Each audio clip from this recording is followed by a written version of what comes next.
오늘 주신 말씀은 신명기 6장입니다.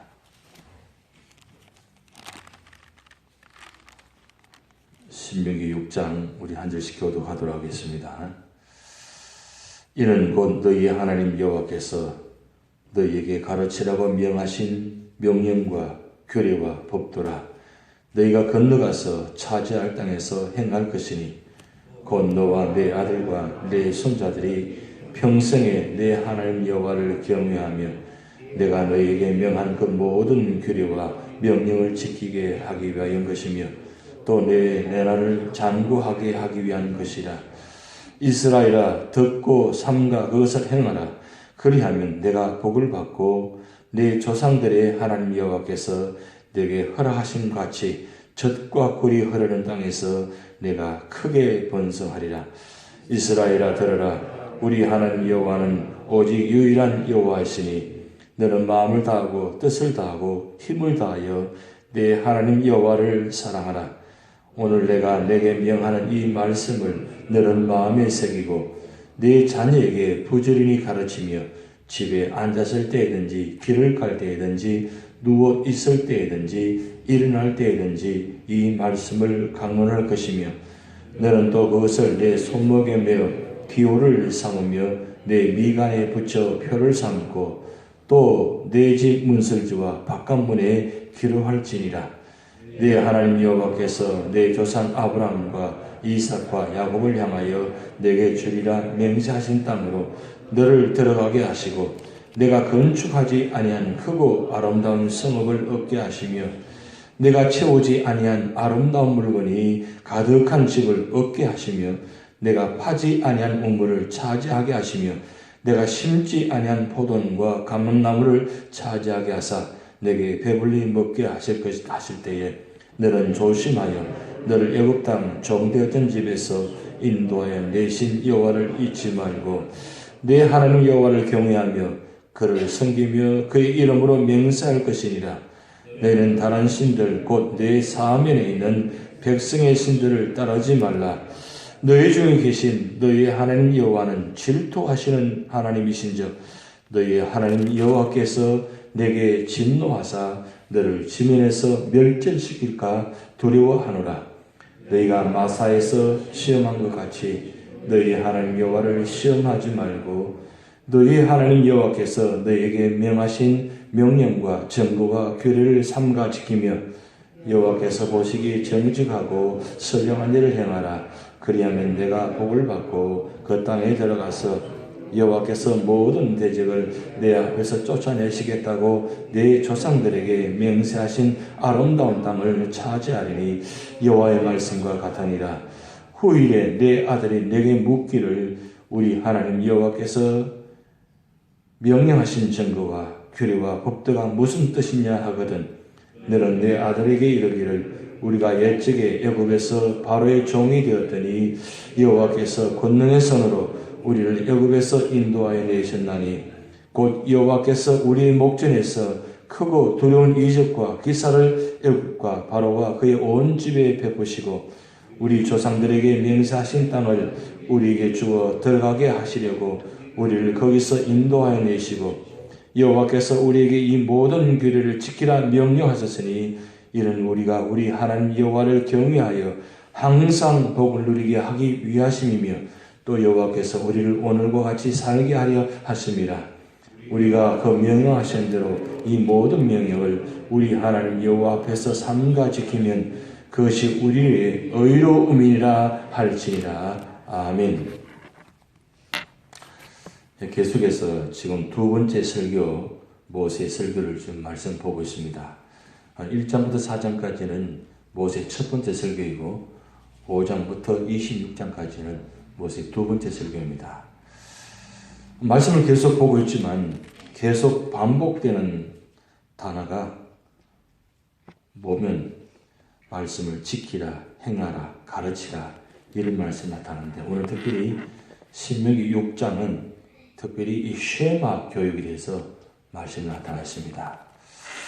지금 이스라엘 백성들은 유대인들은 현재 그들이 자녀를 가르칠 때 어떻게 가르치는가 그것을 오늘 신명기 6장의 말씀을 나타나고 있습니다. 특별히 4절부터 9절까지 이 쉐마 교육에 대해서 나타나 있는데 지금 유대인들은 자녀 교육을 시킬 때에 그렇게 생각한다고 합니다.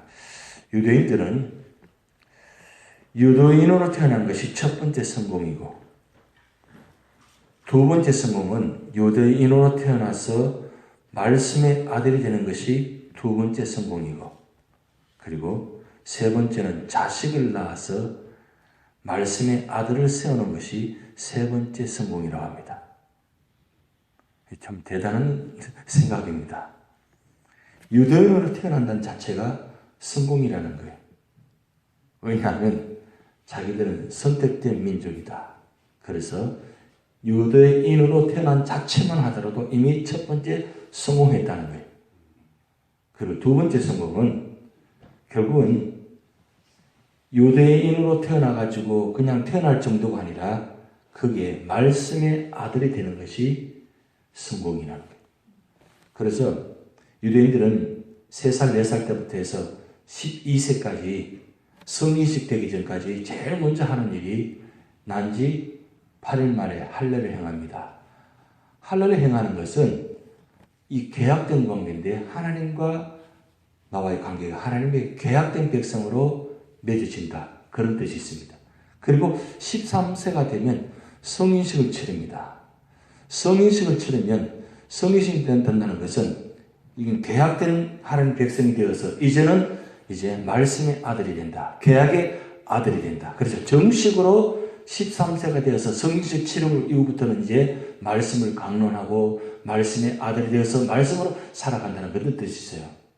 그런데 그들이 그냥 보통 그렇게 살아가는 것이 아니고 온 몸 전체를 무장화식입니다. 제가 지금 말씀드렸듯이 머리 위에는 키파가 있고 그리고 이마와 손목에는 테플리라는 말씀의 상자를 붙입니다. 이 테플리는 크기가 3, 4cm 정도 되는 크기인데 그 안에다가 말씀을 넣어놓습니다. 그래서 이마에다가 손목에다가 이 가죽으로 상자를 만들어가지고 가죽을 띠를 둘러가지고 이마에 그리고 손목에다가 메어놓습니다. 왜 그렇게 하느냐? 결국 나는 말씀의 아들이다. 말씀과 동일하게 살아가는 사람이다.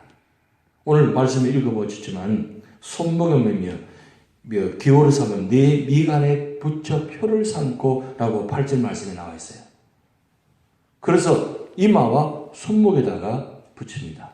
거기다가 찌찌트 달린 옷을 입고 다닙니다. 이 찌찌트는 614가지 계명이 달린 술입니다. 이 민수기 나타난 말씀을 가지고 만든 것인데 술을 무슨 옷이든지 다 찌찌트가 달린 옷을 달고 다닙니다. 그리고 거기서 끝나지 않고 탈릿이라는 기도보가 있습니다. 기도보는 머리 전체를 우리말로 하면 쇼울이라고 할까요? 일반적으로 여자분들이 머리부터 이렇게 몸 전체를 두르는 그 쇼울인데 그 쇼울에다가 끝에다가 또 찌찌트를 달아놓습니다. 이건 기도할 때 특별히 사용하는 탈릿입니다. 결국은 온몸 전체가 다 그렇게 만들어 놓은 것입니다. 왜 그렇게 하느냐? 결국 말씀을 지키고 말씀을 행하고 말씀대로 살아가는 것이 그것이 거룩한 사람의 아들이기 때문에. 근데 이걸 성인식이 되기 전까지는 일반적으로 그냥 두는데 성인식을 치르면서 테플린을 달고 이 말씀의 상자를 달고 그 다음에 기도고 이 탈릿을 선물을 받고 그리고 찌찌트가 달린 옷을 입고 다닌다는 거예요. 그만큼 철저하게 말씀으로 무장합니다. 근데 제일 그들이 먼저 하는 일은 뭐냐면은 듣기부터 먼저 한다고 합니다. 그래서 히브리 사고의 핵심은 말씀을 외우고 암송하고 삶으로 살아가는데 이 5가지 단계를 늘 지키는데 첫째는 듣고 그 다음 암기하고 그 다음 암송하고 그 다음 묵상하고 그것을 삶에 적용하는 이 5가지 단계를 항상 반복해서 살아가는 거예요. 그래서 먼저 하는 일이 듣는 겁니다. 이 듣는다는 것은 굉장히 중요합니다. 들어라 이렇게 오늘 말씀이 나타나는데 들으라. 이 쉐마라는 뜻인데 들으라. 왜 들어야 되느냐? 말씀은 들음에서 시작된다는 거예요. 하나님께서 이 세상을 창조하실 때 말씀으로 창조하셨습니다. 그리고 말씀으로 이 세상이 창조되었습니다. 결국 말씀으로 들음을 통해서 이 세상이 창조가 시작됐다는 뜻이기 때문에 유대인들은 언제나 말씀을 듣는 자리에 늘 지키는 거예요. 듣지 않고 살아가면 세상의 소리를 들기 때문에 온전히 살 수가 없다는 거예요.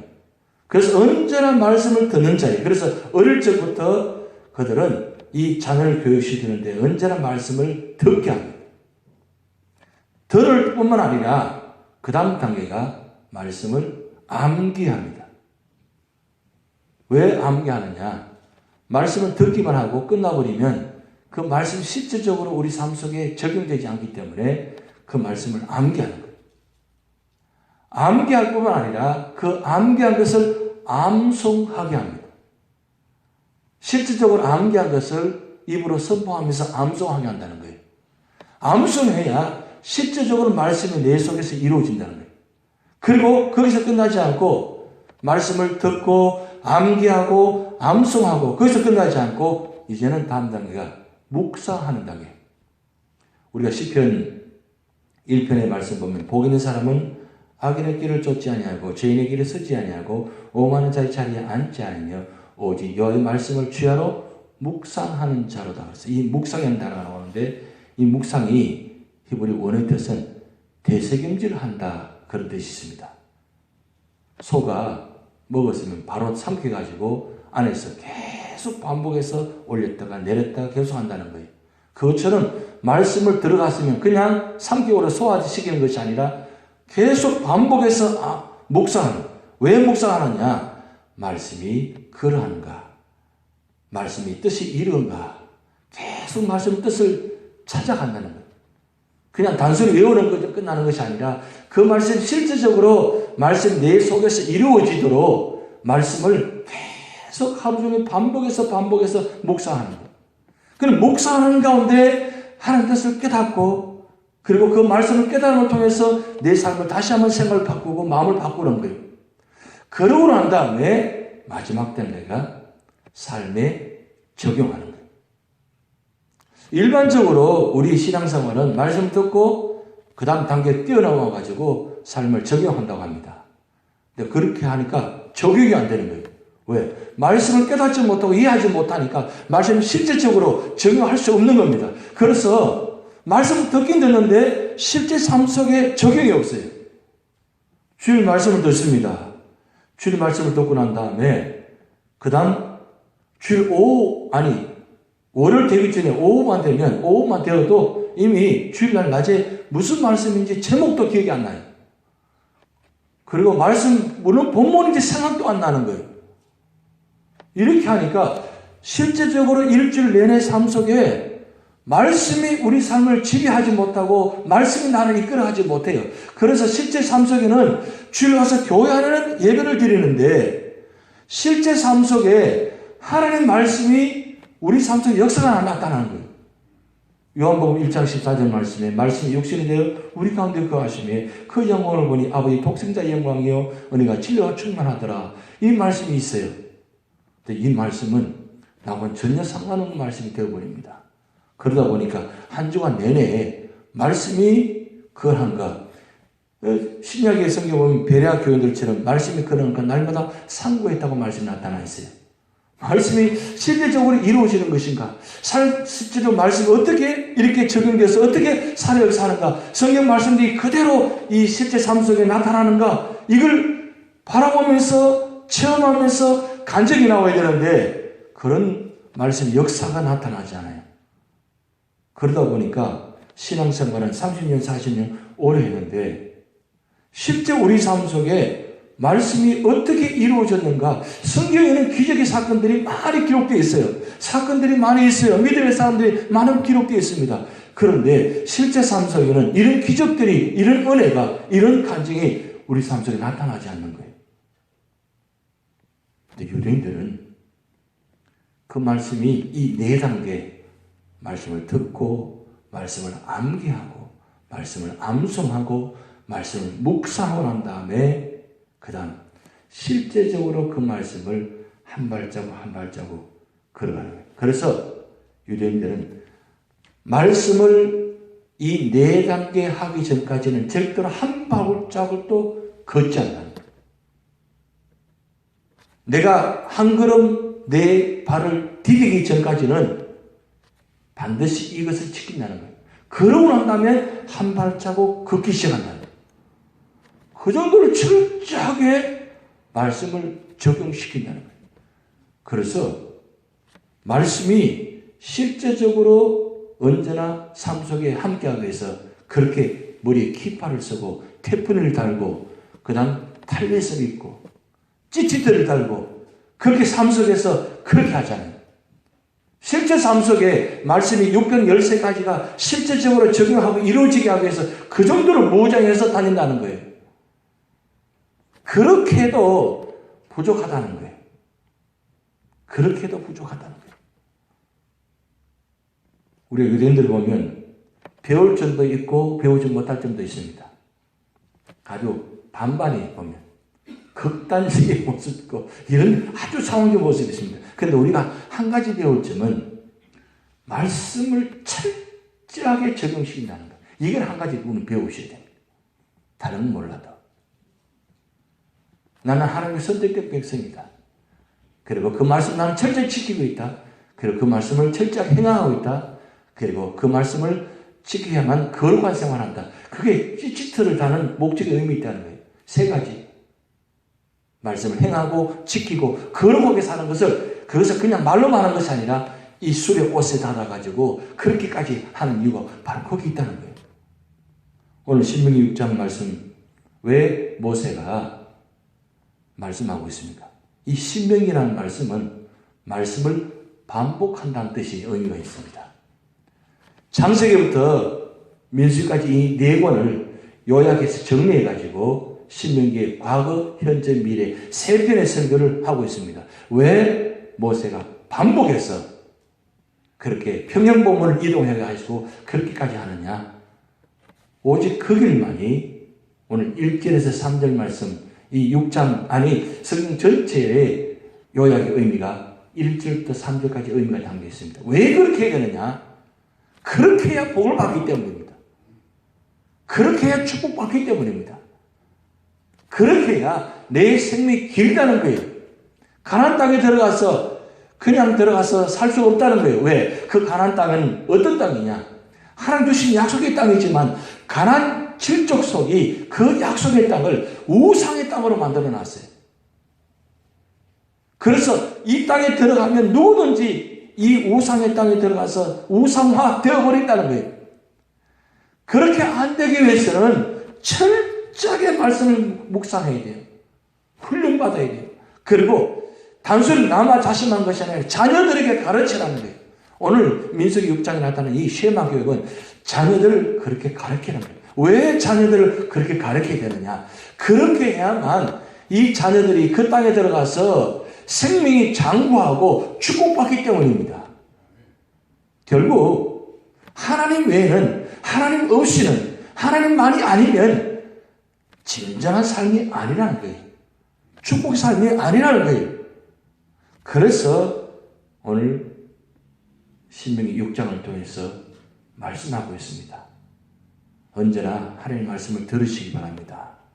그리고 말씀을 암기하시기 바랍니다. 아유, 이 나이에 말씀을 설교 제목도 성경 본문도 기억이 없는데 말씀을 어떻게 외워? 아예 포기하고 그만두시는 것이 아니라 외워질 때까지 암기하시기 바랍니다. 한 절 말씀이라도 그 말씀을 암기하려고 그리고 암송하려고 묵상을 해보시기 바랍니다. 여러분 이 네 번째 단계 묵상까지 가면 반드시 외우게 만드십니다. 내가 말씀을 봅니다. 내가 말씀을 보지만 내가 볼 때는 나는 할 수 없다고 생각할 수 있습니다. 그러나 말씀을 보는 순간에 성령께서 여러분 생각과 마음, 이 머리를, 이 브레인을, 두뇌를 움직이기 시작하게 하십니다. 그리고 기억하게 만드십니다. 그리고 마음판에 새기게 만드십니다. 왜 하나님께서 십계명에 그냥 말씀을 새길 정도로 그렇게 주신 이유가 무엇입니까? 결국 사람이 이 말씀을 새길 수가 없다는 거예요. 하나님께서 새겨 주셔야만 그 말씀이 영원하다는 거예요. 그 말씀을 돌판에 새기는 것이 아니라 우리 마음판에 새깁니다. 내가 말씀을 듣고 암기하고 암송하고 묵상한다는 뜻은 내 마음판에다가 말씀을 새긴다는 뜻이 있습니다. 묵상할 정도가 되어지면 이 네 장을 거치면 결국은 하나님께서 내 마음판에 새겨주십니다. 마음판에 새겨주시면 내가 삶 속에 살아가면서 그 말씀이 나를 변화시키고 나를 인도하십니다. 말씀이 나를 이끌어간다는 거예요. 말씀이 내 눈앞에 보여주신다는 거예요. 말씀이 내 생각에 나타나게 하신다는 거예요. 말씀이 내 귀에 들려지게 하신다는 거예요. 내가 말씀을 보지 않는다 할지라도 말씀을 마음판에 새겨놓으면 어느 순간 나도 모르게 어떤 순간에 기가 막힌 순간에 말씀이 그 삶 속에 그 문제 속에 조명하게 하셔가지고 그 말씀이 붙들게 만드셔서 그 말씀을 나를 이끌어가는 거예요. 말씀이 나를 이끌어 가셔야 돼요. 내 경험이 내 지식이 나를 이끌어가는 것이 아니라 말씀이 나를 이끌어가게 만드셔야 돼요. 그러려면 들으셔야 돼요. 그리고 암기하셔야 돼요. 암송하셔야 돼요. 묵상하셔야 돼요. 그러면 나도 모르게 실제적으로 말씀이 내 삶 속에 적용되어집니다. 나도 모르게 말씀이 적용되어져요. 한 발자국 한 발자국 내 말한 입술 속에서 내 생각하는 모든 것이 다 말씀이 나를 조명하고 말씀이 내 발을 움직이게 만들고 말씀이 나의 손을 이끌게 만드시고 말씀이 나를 인도하니까 언제나 그 자리가 말씀의 자리가 되는 거예요. 그래서 그 자리가 주님의 영광이 나타나고 그 자리가 은혜와 진리가 충만한 역사가 나타나는 거예요. 그래서 예수 믿는 것이, 그래서 하나님 믿는 것이 행복한 거예요. 기쁜 거예요. 오늘 찬수가 불렀습니다. 나의 소망, 나의 참는 소망은 오직 예수뿐이라. 이 찬송이 언제 나타나는 줄 압니까? 말씀이 나를 변화시키고 말씀이 나를 이끌어갈 때 오직 예수밖에 없다는 것. 나의 소망은, 참 소망은 예수밖에 없다는 것. 이 고백이 나도 모르게 나타날 때 그때가 진정한 은혜의 자리입니다. 오늘 여러분 살아가시면서 나도 모르게 주님을 찾고 나도 모르게 말씀에 차리고 나도 모르게 발걸음 옮길 때 그 은혜가 오늘 삶 속에 나타날 줄 믿습니다. 다 주기도문 하시겠습니다. 하늘에 계신 우리 아버지여, 이름이 거룩히 여김을 받으시오며 나라의 임하옵시며 뜻이 하늘에서 이룬 것 같이 땅에서 이루어지이다. 오늘날 우리에게 일용할 양식을 주옵시고 우리가 우리에게 죄진자를 사하여 준 것 같이 우리 죄를 사하여 주옵시고 우리를 스며들게 하지 마옵시고 다만 악에서 구하옵소서. 대개 나라와 권세와 영광이 아버지께 영원히 이사옵나이다. 아멘.